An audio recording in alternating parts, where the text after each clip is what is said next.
자, 오늘 말씀 보겠습니다. 오늘 5장 말씀은 예수님을 만나서 변화된 사람이에요. 한번 같이 합시다. 예수님을 만나면 변화됩니다. 예수님을 만나면 변화될 수밖에 없어요.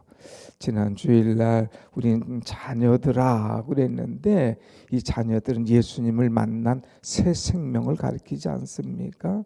예수님을 만나면 새 생명이 되고 죄사함을 얻게 되는 거죠. 예수님을 만나면 아이처럼 되고 예수님을 만나면 청년처럼 되고 정말 예수님을 만난 사람은 어른이 되는 거예요. 아비들아 그랬잖아요. 근데 교회를 오래 다녔어도 예수님을 만나지 못한 사람은 청년도 아니고 아비도 아니고 청년도 아니고 뭐 그냥 바닥만 밟는 사람이죠. 오늘 예수님을 만나는 것 이것이 얼마나 중요한가. 그래서 우리 청년들이 이런 집회를 통해서 예수님을 만나게 되도록 위해서 많은 기도를 바랍니다. 오늘 예수님을 만난 사람 시몬 베드로의 이야기인데 1절 말씀을 한번 보겠습니다. 무리가 몰려와서 하나님의 말씀을 들을새 예수는 게네사렛 호숫가에 서서 그랬어요. 예수님께서 이제 있을 때에 사람들이 막 예수님께로 몰려오는 일이 일어나는 거예요. 왜 몰려옵니까? 예수님 말씀을 전하실 때 그 권위가 대단하잖아요. 말씀의 권세가 놀랍습니다. 예수님 나가셔서 볼 때 귀신 들린 것을 다 쫓아내십니다. 예수님께 나올 때에 베드로 장모의 열병도 쫓아내 주시고 온갖 질병을 다 고쳐 주실 때에 야, 이분 대단하다. 이분 만나면 뭐든지 있겠다 해가지고 예수님을 쫙 사람들이 막 쫓아오는 거예요. 그럴 때에 예수님이 이제 게네사렛 호숫가에 서서 그랬어요. 이 게네사렛이라고 하는 것은 갈릴리 호수입니다. 근데 이 갈릴리 호수가 워낙 넓어가지고 뭐 이쪽에서 보는 거하고 이쪽에서 보는 거하고 다 달라요. 그래서 이 갈릴리 호수라고 하는 이 별명이 게네사렛도 있고 또 갈릴리라고 하기도 하고 여러 가지 별명들이 많습니다. 여기 게네사렛이라고 하는 것은 갈릴리 호수다고 하는 거죠. 이 갈릴리 호수는 이제 우리가 호수가 있지만 호수가 있고 약간 이렇게 언덕이 있습니다. 언덕. 벌써 이 언덕에서 이렇게 쭉 얘기하면 마이크 없어도 그 많은 사람이 있어도 다 말씀을 들을 수 있도록 다 되는 그런 자연적인 그런 환경이에요. 아무튼 수많은 사람이 몰려들 때에 예수님께서 게네사렛 호숫가에 서게 됩니다. 근데 호숫가에 서서 가만히 보니까 이 고기 잡는 사람들이 고기를 잡아오지 않고 빈배예요. 그래서 여기 보니까 2절에 보면 그 어부들이 배에서 나와서 그물을 씻는지라. 배는 두 척이 있는데 거기에 고기는 하나도 없고 나와서 그물을 다 씻는 거예요. 아이고 오늘은 허탕이구만. 오늘은 잡은 것이 없네. 이제 오늘 집에 가서 식구들 뭐 먹이나 고민하면서 그들이 그물을 이제 걷어들이고 그물을 씻는 그런 모습을 보게 됩니다. 그럴 때에 이 두 배가 빈 배임을 알고 예수님께서 3절에 한 배에 오르시니 그랬어요. 한번 같이 합니다. 3절 시작. 예수께서 한 배에 오르시니 그 배는 시몬의 배라. 육지에서 조금 떼기를 청하시고 앉으사 배에서 무리를 가르치시더니 그랬어요. 예수님께서 한 배에 올라가셨습니다. 그리고 이제 빈 배구나 이 그 배를 조금만 좀 띄어다오 해가지고 그쪽이 여러분 쪽이 언덕이란 말이에요. 아까 말했잖아요. 갈릴리 해변이 이렇게 언덕 이게 언덕이고 배를 조금 띄워서 이제 바다로 들어오도록 갈릴리 호수로 들어오도록 만들었어요. 그리고 거기에서 이 사람들을 이게 배에서 가르치시더니 여러분 하면서 천국 복음에 대해서 쭉 말씀하셔요. 마이크 없어도 자연스럽게 딱 그 해변의 언덕에 사람들이 들을 수 있도록 말씀을 쭉 하면서 가르치셨더라 그랬어요. 자, 그 다음에 4절의 말씀 보면 말씀을 마치시고 시몬에게 이르시되 깊은 데로 가서 그물을 내려 고기를 잡으라. 남의 영업하는 배를 주님께서 빌렸잖아요. 야, 배를 조금만 띄워라 해가지고 배에서 이제 여기에서 딱 말씀을 하시고 고맙습니다. 이걸로 끝난 게 아니에요. 예수님 벌써 이 시몬 베드로의 배가 빈 배인 줄 알고 그것 속에서 이용하고 말씀을 하시면서 그 배를 그냥 보낼 수가 없잖아요. 빈 배인데. 그래서 그에게 말씀을 주시는 것이 오늘의 사건입니다.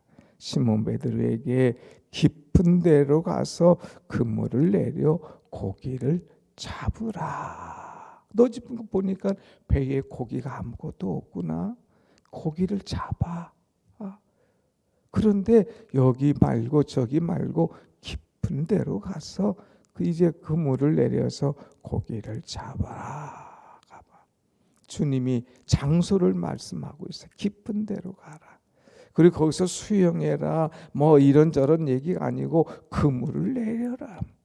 그리고 거기서 고기를 잡아라 말씀하셔요.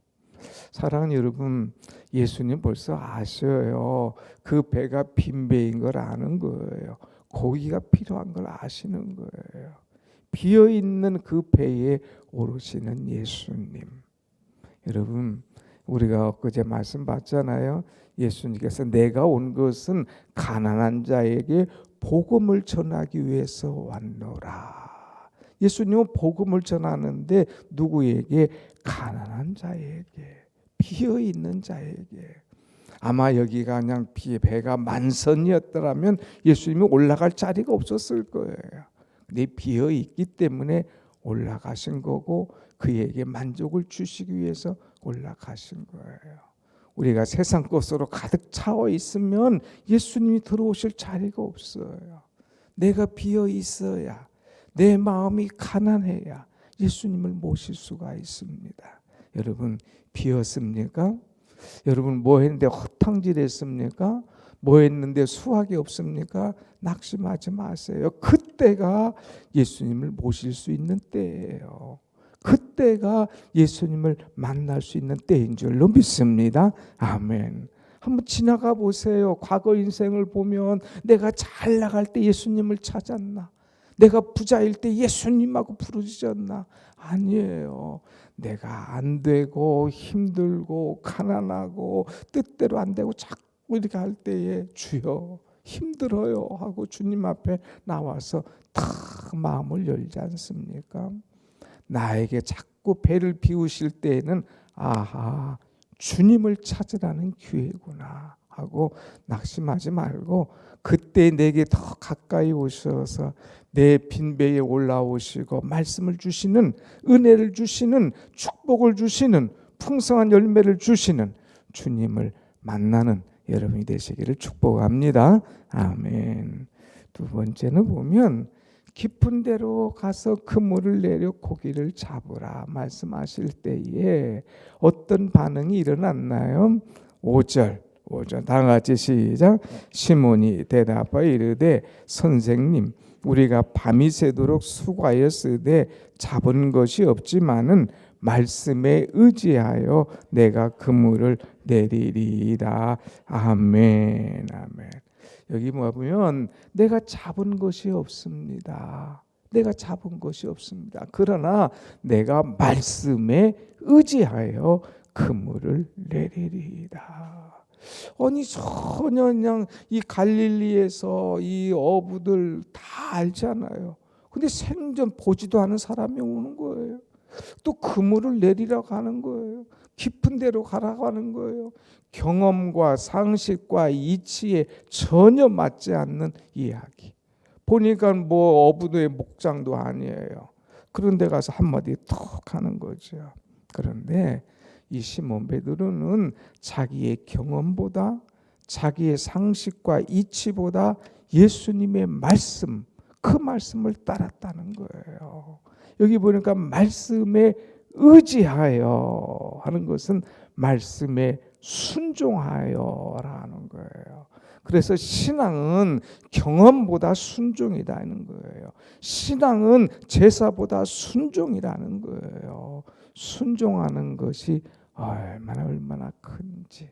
사랑하는 여러분, 한번 같이 합시다. 순종할 때에 역사가 일어납니다.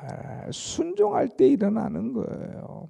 그래서 말씀에 의지하여 그래서 늘 주님의 말씀을 의지하고 나가는 사람. 머릿속으로는 알아요. 그거 옳습니다. 머릿속으로는 알아요. 그거 해야 되지요. 그렇게 하지만 실제로 발이 옮겨지지 않으면 소용이 없다는 거예요.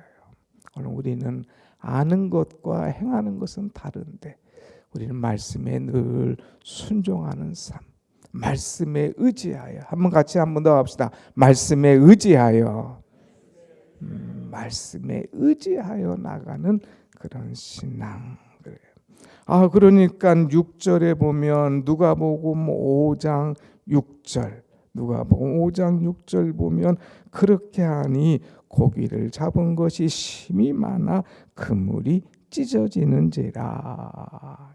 말씀에 의지하여 그물을 내겠습니다. 내가 밤새도록 수고했지만 얻은 것이 없어요. 그러나 나는 말씀에 의지하여 순종하겠습니다. 그물을 내렸어요. 그러니 6절 그렇게 하니, 순종하니, 말씀대로 하니 고기를 잡은 것이 심이 많아. 그냥 한두 마리가 아니야. 심이 많았다겠어요. 그물이 찢어진다고 그랬어요. 안 되겠다 그래서 7절 이에 다른 배에 있는 동무들에게 손짓했어요. 야야 이리 와라. 빈 배라가 그랬잖아요. 2개가 있었다고 그랬잖아요. 예수님이 자기 배에 올라왔어요. 다른 배 저쪽에 있는 친구에게 도와달라. 그래서 그들이 왔어요. 결국 2배에 가득 채우게 되어서 이제 배가 가라앉을 정도로 고기가 가득한 것을 보게 됩니다. 여러분, 요즘 세상 말로 예수님 만나면 말씀에 순종하면 대박난다. 이거에 대박난다. 가득 채워진다. 나는 얼마나 주님의 말씀에 철저하게 순종했나. 자꾸 내 경험 같다 돼. 자꾸 갖다 상식 같다 돼. 자꾸 옛날 얘기해. 아니에요. 그대로 순종할 때에 놀라운 역사가 오늘도 우리의 삶에, 우리의 신앙의 현장에 일어난 줄로 믿습니다. 아멘. 기왕에 믿기로 한 거, 기왕에 따르기로 한 거 철저하게 말씀대로 해보자고요. 말씀대로. 안 되면 그 다음에는 주님 책임이시지. 내가 얼마나 순수하게 말씀대로 해봤나 하는 것이 큰 이제 우리의 신앙의 숙제 중에 하나죠. 자, 이렇게 큰 변화의 역사가 일어날 때에 나의 인식이 바뀌어집니다. 인식이 바뀌어져요. 어떤 인식이냐? 8절 말씀 한번 같이 봅니다. 8절 시작. 시몬 베드로가 이를 보고 예수의 무릎 앞에 엎드려 이르되 주여 나를 떠나소서 나는 죄인이로소이다 하니. 시몬 베드로가 이 어마어마한 물고기를 봤어요. 그리고 예수의 무릎 아래 엎드렸다 그랬어요. 예수님의 발을 잡고 막 그냥 엎드려 가지고 그냥 무릎을 꿇는 그런 모습이죠. 거기에 뭐라고 했느냐? 주여 그랬어요. 주여.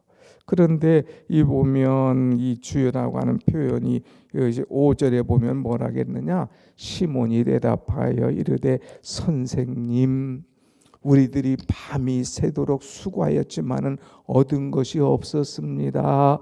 그러나 나는 말씀에 의지하여 그물을 내리겠습니다. 할 때에 뭐라겠느냐? 선생님 하고 불렀어요. 이것도 조금 높여서 부른 거예요. 아니 자기가 뭔데? 아니 보니까 거부 경험도 없는데 지금까지 뭐라고 내게 와서, 이런 빈정거리는 게 아니라 그래도 선생님하고 살짝 올려준 거예요. 그런데 이 선생님이 변해서 이 어머하는 것을 볼 때에 무릎을 탁 꿇습니다. 주여, 주여. 여기서 주여라고 하는 것은 이 당시에 아무나 얘기할 수는 없는 거예요. 하나님이라는 거예요. 하나님. 내가 그렇게 배에서 이제 그물을 짚고 이 어부를 하고 고기를 잡아봤지만 이런 경험은 있을 수도 없고 일어날 일도 아닙니다. 그런데 어찌하여 말씀 한마디에 이런 역사가 일어납니까? 고깃대들이 모여드는 거, 이건 하나님 아니고는 할 수 없습니다. 하나님 하면서 무릎을 꿇었다는 거예요. 사랑하는 여러분, 삶의 현장에서, 빈배의 현상에서, 아무것도 잡지 못해서 껄껄하는 그런 인생에서 내게 다가오셔서 말씀을 주시고 나에게 기적을 주시는 하나님을 만나시는 여러분이 되시기를 축복합니다. 아멘. 이거 우연이야. 오늘 대박 났네. 이렇게 하고 끝나는 것이 아니라 무릎을 꿇었다고 그랬어요. 엎드렸다고 그랬어요. 주여 하면서 하나님 표현하면서 이제 새롭게 되는 그런 은혜가 일어나는 것을 보게 됩니다. 예수님 만나면 내 언어가 바뀌어요.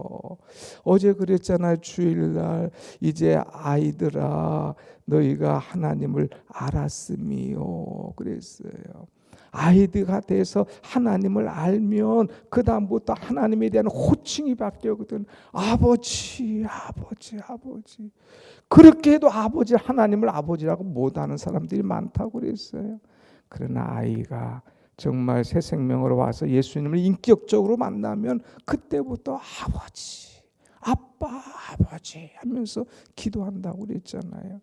우리의 언어, 우리의 예수님에 대한 호칭이 바뀌어지는 거예요. 정말 진실로 주님을 만나면 이름이 바뀌어지고 호칭이 바뀌어진다 하는 것, 우리가 다시 한번 새겨지는 말씀이에요. 더 나아가서 우리가 주님을 만나면 주님을 볼 뿐만 아니라 내 모습을 발견하는 거예요. 한번 같이 합시다. 나를 떠나소서 나는 죄인입니다. 주여 나를 떠나소서 나는 죄인입니다. 주님을 발견했을 때에 자기의 모습이 어떤 모습인가? 어떤 모습인가? 검정 옷을 입었을 때에는 검정 것이 티가 안 나요. 그런데 흰 옷을 입으면 금방 이 뭐가 묻었는지 알 수가 있지 않습니까? 주님을 만나니까 자기가 죄인인 것이 금방 깨달아지는 거예요. 주님을 만난 사람은 회개하지 않을 수가 없어요. 주님을 만난 사람은 눈물을 흘리지 않을 수가 없는 거예요. 눈물, 콧물 다 흘리면서 회개할 때 그때의 변화 역사가 일어나지 않습니까? 주야 나는 죽을 놈입니다. 주야 잘못했습니다. 그전에는 그냥 억울할 뿐이고 그전에는 기분 나쁠 뿐이고 그전에는 죄수 없어서 내가 이런 형편이라고 하소연했지만 정말 주님을 만나면 내가 다 잘못한 거예요. 주야 죄인입니다. 주여 잘못했습니다. 주여 용서하옵소서 하면서 자기를 진정하게 만나는 그런 역사가 일어나는 것이지요. 오늘 여러분 예수님을 진정으로 만나서 변화되는 그런 우리의 삶이 일어나기를 간절히 축원합니다. 아멘. 나는 죄인입니다. 죄인입니다. 이렇게 고백했을 때에 그 다음에 뭐라고 말합니까? 10절 나같이 시작. 세베대의 아들로서 시몬의 동업자인 야고보와 요한도 놀랐습니다. 예수께서 이르시되 무서워하지 말라. 이제후로는 내가 사람을 취하리라. 아멘. 주님을 만나면 삶의 목적이 바뀌어지는 거예요. 이제까지는 고기를 잡는 사람, 이제는 무서워하지 마. 이제부터는 내가 고기 잡는 사람이 아니라 사람을 취하는 사람, 사람을 잡는 사람, 영혼을 세우는 사람이 될 거야 하면서 삶의 목적이 탁 바뀌어지는 거예요. 예수님 만나기 전에는 자기를 위해서 살았는데, 자기의 영광을 나타내길 원했는데, 예수님 만나고부터는 자기가 아니라 한 영혼, 하나님의 영광이에요. 예수님 만나기 전에는 이기적이었는데 이제부터는 이타적인 사람으로 바뀌어지는 거예요.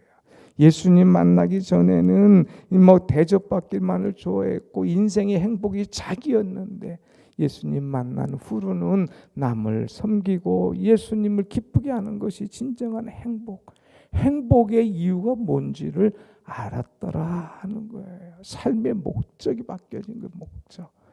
이거 정말 중요한 거죠. 목적이 바뀌어져야 돼요. 그냥 뛰어봐야 끝이 없는 거예요. 끝이 없는 거예요. 그럼 목적 있는 사람은 그 뛰는 맛이 있고 즐거움이 있는 거 아닙니까? 자, 마지막으로 보겠습니다. 11절 다 같이 11절 시작. 그들이 베드로를 육지에 대고 모든 것을 버려두고 예수를 따르니라. 아멘, 아멘. 결단하는 거예요. 결단. 예수를 따르니라. 이제 예수님, 내가 무서워하지 말라, 사람을 이제부터는 취하리라 한마디 말씀에 예수님을 따르는 그런 자가 되었다. 결단하는 자가 되었다는 거예요. 신앙에는 결단이 있어야 돼. 결단. 이것이 정말 중요해요. 그래서 이 침례교회에서는 반드시 설교 끝나면 그 콜링을 해요. 오늘 말씀 들은 대로 우리가 결단하실 분 일어나십시오. 그리고 이 말씀 붙잡고 기도하십시오 하고 콜링을 하죠. 여러분, 나는 죄인이라고 인정하는 분 일어나라. 여러분, 나는 주님을 따르겠다고 결단하는 분 일어나라. 이제까지 내 뜻대로가 아니라 주님의 뜻대로 이제부터는 살겠다고 결단하는 분 일어나라. 콜링을 하는 거예요. 콜링. 신앙에는 결단이 있어야 돼. 결단. 아비들아 했으면, 그동안 나는 그렇게 오래 신앙생활했는데도 아비의 모습이 없어서 주야, 이제부터는 아비의 모습으로 진정한 신앙의 어른으로 살아가겠습니다. 결단할 수 있는 것, 이것이 중요한 것 아닙니까? 오늘 예수님을 만난 사람은 결단의 역사가 일어나요. 오늘 기도하면서 결단하시고 또 나라와 민족을 위하여 기도하시고 말씀 속에 살아가는 우리 모두가 되기를 간절히 원합니다. 아멘. 기도하십시다.